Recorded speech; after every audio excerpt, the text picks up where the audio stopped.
Slam Dunk just came out. Let's have a look at this trailer.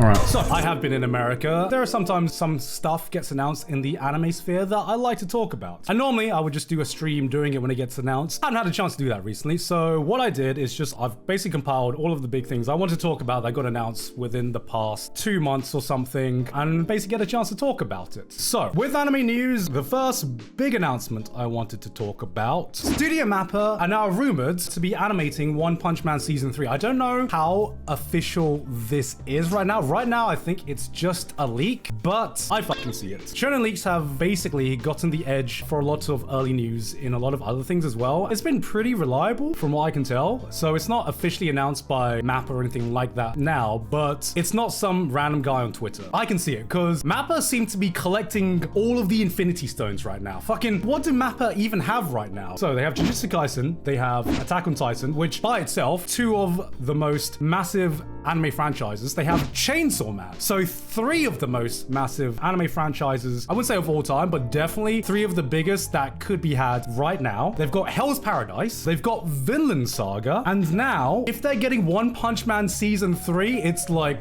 holy fuck. MAPPA, yo, please, man. Yo, other anime studios, they need to eat as well, man. They need to eat. Leave something for the rest of the studios, please, come on. MAPPA right now, I think they're turning into what Madhouse was back in the generation where I first got into anime. MAPPA is not so much the ceiling of peak animation right now. Right now, I would give that to something like Ufotable or Kyoto Animation or something like that. Their quality is consistently pretty good, and with the recent Chainsaw Man adaptation, which I think is their best work yet, their ceiling has gotten pretty damn high. It's pretty fucking good right now. And then they did Jujutsu Kaisen, which Jujutsu Kaisen was pretty damn good. I wouldn't say it's the best in terms of animation, in terms of like shonen. In terms of shonen, Bones has better animation than Jujutsu Kaisen. Ufotable, obviously with Demon Slayer, is, in my opinion, the ceiling right now, but it was still pretty damn good. One Punch Man Season 3. Do I think that MAPPA, at its peak, can emulate One Punch Man Season 1? Not yet, because One Punch Man Season 1 was pretty much, that was like peak animation, right? And that was kind of like the stars aligning for so many talented people getting to work on one project. But they keep raising their bar of quality, so who knows, maybe lightning can strike twice. Do I think it's going to happen with how many IPs and how many shows they are animating right now? I still think they will do a better job than JC Staff that animated Season 2. One thing about One Punch Man is that it needs amazing animation to stand out. Season 2 had as good of an animation as Attack on Titan Season 4. It wasn't bad, it was just good. But this time, it wasn't good enough. A lot of One Punch Man, it hangs on the hype of the fight scenes. You know, Attack on Titan Season 4, that just had a lot of interesting writing and amazing character writing and amazing drama in it. One Punch Man, you need those hype fight scenes. You need those fight scenes to hit and hit hard. The One Punch Man manga, not the original webcomic, but the one that Murata is drawing right now. In terms of art, that is some of the best art you can find in manga. Like, holy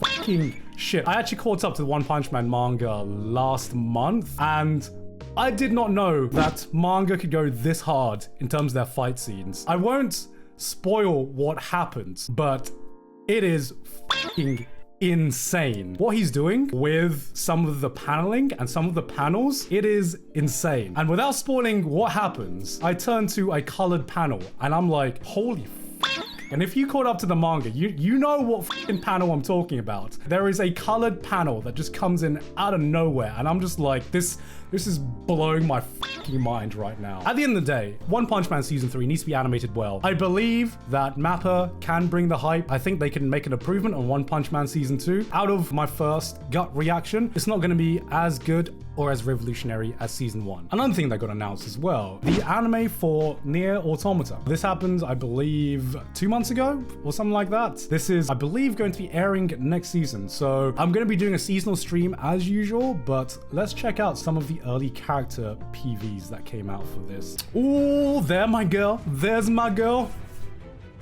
Those are the camera angles I was hoping for, boys. Look at this. Look at this. Oh, there we go. Oh, they knew.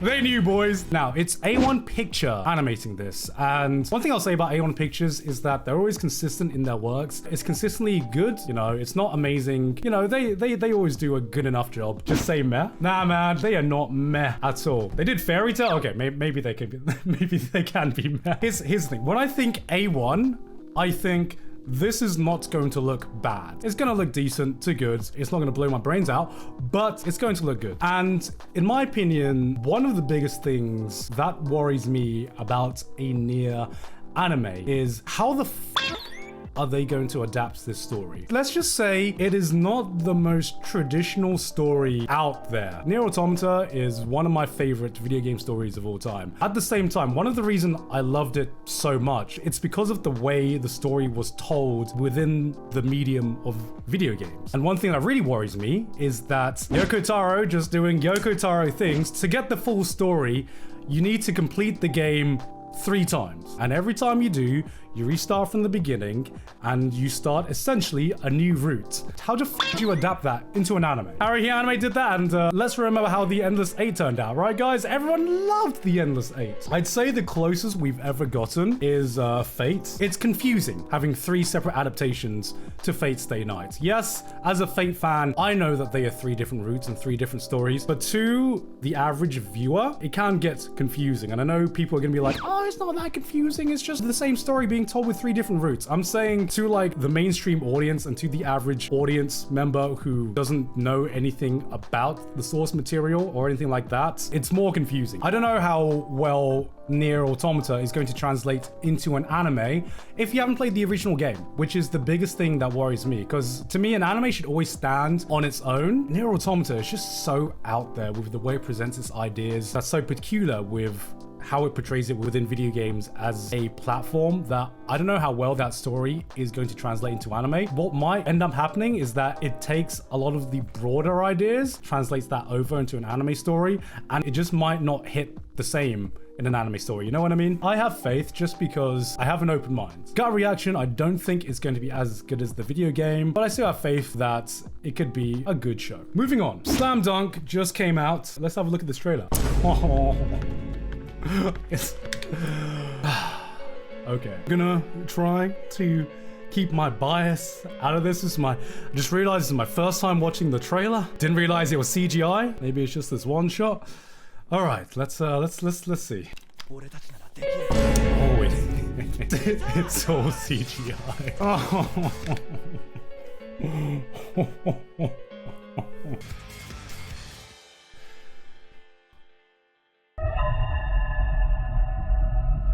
All right, I'm gonna quiet down my gut reaction right now, and I'm just gonna puff a little bit of copium for a second. Okay, the CGI didn't look bad, didn't look terrible, right? We can agree on that, right? This doesn't look like Berserk 2016. This looks like, if you just took still screenshots, I'd be like, okay, that doesn't look bad. It really feels like they tried to pay respect to the original Slam Dunk art style because it has some of the best art you can find in any sports anime to date. We look at the motion, and still does not look bad. Can maybe look a bit clunky in a few shots, but guys, doesn't look bad, right? Stop the cap. There ain't no caps on me at all. Can you see any caps on me? I'd be lying if I didn't say that the look of the CGI has disappointed me, partly because Slam Dunk, like I said, is a goated manga. It's one of the best sports manga of all time, and part of that is because Inoue Takeshi is an absolute fucking masterclass when it comes to manga drawings. Seeing this just makes me wonder, you know, we've had like Berserk, now we've had Slam Dunk. Do they just look at some of these manga that are complete masterpieces in terms of their art? Do they just go, yeah, we can't touch that, let's just do it in CGI? I've seen Kuroko no Basket. I've seen that you can make basketball anime look good that is in 2D drawings. So I'm just like, are they looking at some of these goated mangas? They're just like, we can't compete, so we're not even going to try. Let's just do CGI. And like I said, the CGI doesn't look bad. It just definitely looks like a step down from the manga, and it's a bit disappointing that they didn't even try to match up to the manga. Could be Studio Orange level. We've seen Beastars, we have seen Hoseki no Kuni. Studio Orange is the only studio so far that have a track record of utilizing CGI well. I'll keep my mind open, but I would lie if I didn't say I was a bit disappointed. Moving on though. My Hero Academia is getting a live action film from Netflix.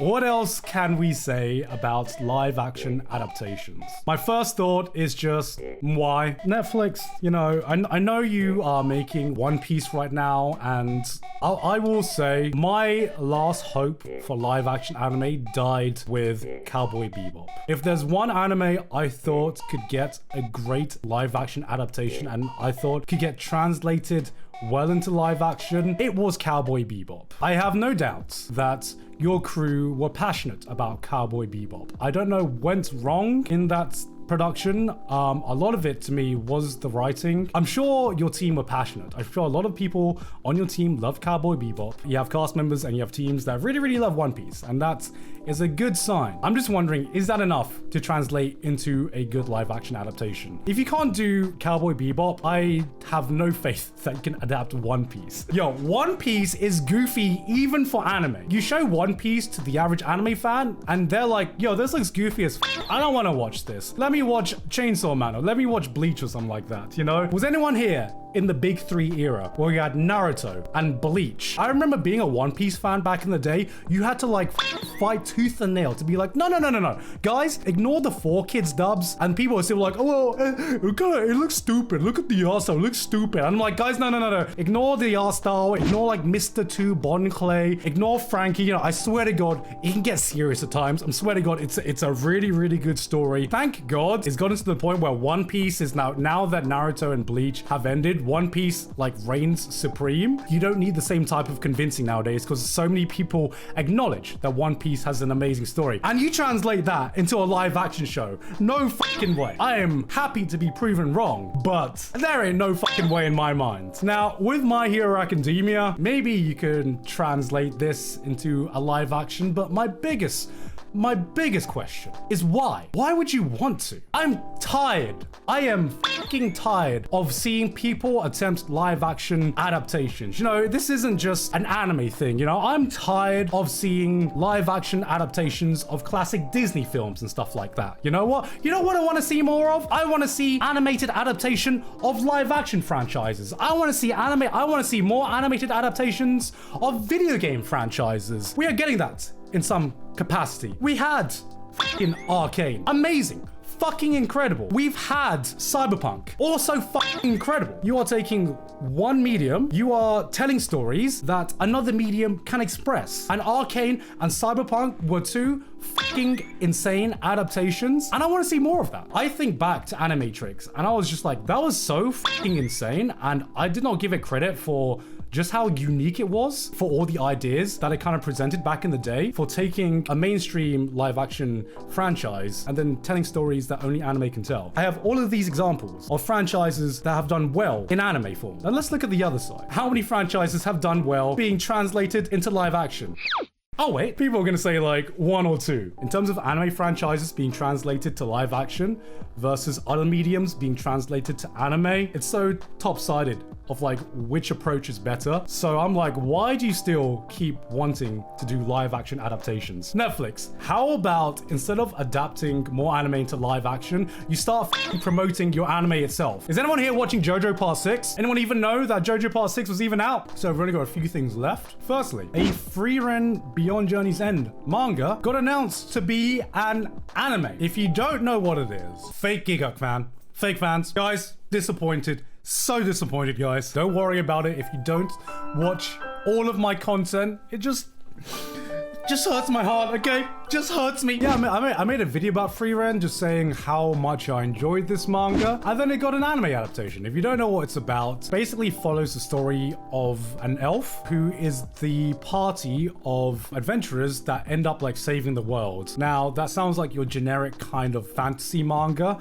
but it actually follows her story post saving the world and post beating the demon lord and everything like that. It's actually kind of like an existential slice of life. Because what happens is that elves live for like thousands of years, but obviously her party of humans and dwarves, they don't live that long. What this manga is about is basically just following her life as she sees the people around her age extremely fast while she is, in their eyes, immortal. The best way I can describe it is that, you know how the human lifespan compared to a dog or a cat is exponentially longer? You get to see them age within your lifetime and then pass away. Yeah, it's kind of like that. And I didn't mean to bring a downer on everyone, but that's kind of the story structure, okay? Except the elf is us in this sense, and her friends, her human companions, are the dogs. I'm not calling them her pets. You get that kind of perspective from it. It's a very introspective story, and I think it's very interesting how they took a fantasy anime and put it into her perspective. And I think it's really interesting. Very excited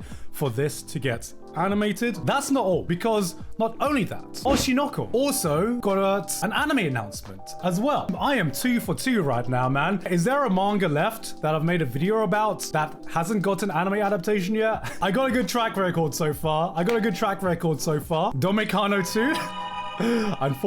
Unfortunately, not yet. Before I talk anymore, let's have a look at the trailer for this. Oh, what a wholesome looking show. Damn, these characters look really interesting. It's an idol show, guys. It's an idol show. We don't watch them here, right, guys? Right? Oh, do you know what I realized after watching that trailer? I cannot talk about this show at all. I'm going to shut up about Oshinoko. Let's just say that I was wondering how they're gonna do the beginning, and I just realized, has this ever been done before? So episode 1 is going to be 90 minutes. They're basically just airing a film as episode 1. What? Holy shit. Well, that's good at least, because that means I can be like, oh, have you seen episode 1? Okay, you know what the show's about then. I'm not gonna say anything else, but let's just say episode 1 is going to be a fucking roller coaster, and you are going to want to watch it. This is a show that I highly recommend that you watch whenever it comes out. It seems like it's airing in spring, and it's from the same writer as Kaguya-sama. It's a banger manga. We got a banger mangaka working on it as well. Let's just say it's not going to be your typical idol story. I'm a bit disappointed because I can't talk about this as much as I want to talk about this, but I'll just say, very excited. When's more Tatsuki Fujimoto anime getting adapted? And I have one more piece of news I wanted to talk about. And I know this is old news now, but I don't care. You fucking know it, guys. Let's fucking go. Genshin is getting an anime from Ufotable. I remember when this got announced, my jaw actually dropped to the floor. I was like, absolutely no way. Genshin is getting a Ufotable anime. All I can say is, being a guy who got into Fate thanks to its Ufotable adaptations, couldn't be happier for Genshin. Couldn't be happier. Let's watch the trailer before I say anything else. Woo! Woo! Genshin fans, did you ever think you would see this outside of just photoshopped images and memes? This in my head was a fucking meme. Like, I was just like, there is no fucking way. I've never been happier to see Paimon, man. This is the only time I'm gonna be happy to see Paimon. They're using the gacha money. Thank God they're using the gacha money for something. It looks beautiful. Yo, CGI, that looks good. This is the first and only time we're gonna see them together. What a nice couple. Who said that? Who said that? Gentlemen, our time has come. It is our time, my fellow Genshin players. No more shall we be clowned upon for rolling for our favorite characters. No more shall we be called dolphins or whales or whatever. We are no longer whales. We are investors. My fellow gamers, it is our time. Did you invest in the Genshin anime? I sure did. This is how I cope every time I roll now. I'm like, no. Just think of the Genshin anime. One of my favorite reactions when this was announced was the salty anime fan base that looked at Ufotable and were like, really? You chose to adapt Genshin rather than a good IP? I'm so disappointed. I'm so unhappy. I would have been happy if it was anything else but Genshin. You know, before Demon Slayer, Ufotable was the Fate studio. Does anyone but me remember that Ufotable adapted all of the Tales animes as well? They are no stranger when it comes to video game adaptations. I have high hopes hopes for the Genshin anime. I have even higher hopes for this Genshin anime than I do for the NieR Automata anime. I really hope that statement doesn't age poorly. I really hope it doesn't. Genshin has a much more straightforward storyline than NieR, but I'll be honest, I don't actually want Ufotable to adapt the main story. I think the main story is right now way too grand and way too fucking vast, because here's what's going to happen if it adapts the main storyline, right? It's going to skip over so much content. It's going to skip over so much content just to get through the juicier big action moments. I don't know if that's going to do good for the Genshin story. The Genshin story is like way too big. But what I hope happens is something that's similar to what Cyberpunk did, which is taking the world of Tevat and just doing a side story that takes place somewhere in the world. Because a lot of people like to clown on Genshin, but one thing I find genuinely interesting is that I do genuinely think that Genshin has an interesting world. And I do think that it has potential to have a lot of stories that take place within the world of it. So I think there's more avenues to tell a story that might work better for an animated series than just the main storyline of Genshin. Honestly, Archon War arc, that would absolutely be hype. Do I think they would do that? Unfortunately, I don't. Either like a prequel or a side story, I think could do really fucking well as an anime series. Ufotable have done plenty of good adaptations of video games before, even before Demon Slayer. So, I mean, it's fucking Ufotable. If there's one thing that we can guarantee on is that the Genshin anime is gonna look really fucking good.